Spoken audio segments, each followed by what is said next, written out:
Hey Jenny, you will not believe what I just read. AWS and Booz Allen, they're taking their partnership to a whole new level. It's kind of wild. Okay, Mark, you've got my attention. But haven't they been working together for a while now? What's different this time? Yeah, they have, but this is like a turbo boost. They're focusing on helping U.S. federal agencies with digital transformation. Think cloud migration, cybersecurity, and, get this, generative AI. Generative AI?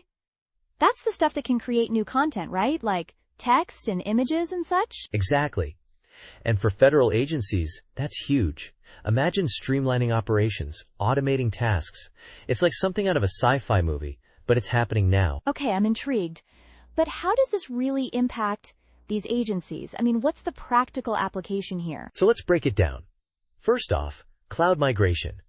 We're talking about moving tons of data and operations to AWS's cloud infrastructure. This means better scalability, cost savings, and agencies can access their data from anywhere. That sounds like a big win for efficiency. But what about security?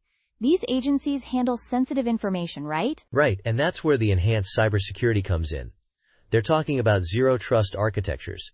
Basically, it means trust no one, verify everything. Every user, every device, every access request is checked. So a never trust, always verify kind of approach? It sounds intense, but necessary in today's world of cyber threats. It is, and it's crucial for protecting sensitive data. Oh, and here's something cool. They're offering free proof-of-concept trials and migration assessments through the AWS Migration Acceleration Program. It's like a test drive before committing. That's smart. It lowers the barrier to entry for agencies that might be hesitant to make such a big change. So what about this generative AI? How does that fit into the picture? Oh man, this is where it gets really interesting. They're talking about using AI to enhance national security operations, automate document processing, and even help with scientific discovery through high-performance computing. That sounds impressive, but also a bit daunting? I mean, are we talking about AI making critical decisions in national security? Well, it's more about aiding decision-making, not replacing it entirely. Think of it as an incredibly powerful tool for analysis and pattern recognition. But you're right, there are ethical considerations. Like what, for instance? What are some of the ethical concerns that come to mind? Well, there's the issue of bias in AI, algorithmic bias. If the data the AI is trained on is biased, the AI's output will be too. And in a government context, that could have serious implications. Yeah, that's a big one. And what about transparency? Can we understand how these AI systems are making decisions? Exactly. Transparency and accountability are key. It's not just about the tech, it's about how it's used and governed. There's a lot of talk about that too. It sounds like there are a lot of moving parts to this partnership. What are some of the real-world examples of where this kind of collaboration has worked well in the past? Oh, there are some great ones. Remember healthcare.gov? There is.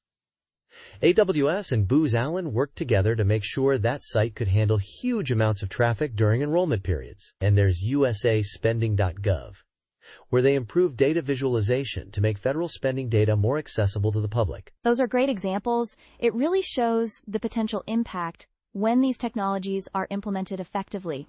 But how does this compare to how government agencies traditionally handle their IT needs? Traditionally, it's been a slower, more fragmented process. This partnership is all about speed and integration. It's like, instead of building a car from scratch, they're offering a high-performance vehicle that's ready to go. I can see how that would be a big advantage. But it also means agencies have to adapt to new ways of working, right? Yeah, there's definitely a learning curve.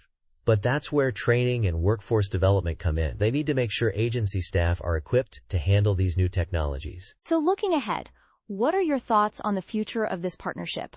What are the big trends we should be watching? I think we'll see a lot more adoption of generative AI in government operations, maybe even more than we can imagine right now. And the shift towards zero-trust security architectures will continue.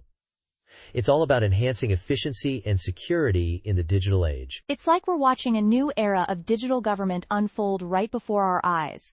Exciting and a little nerve-wracking at the same time, you know? I agree. It is a brave new world.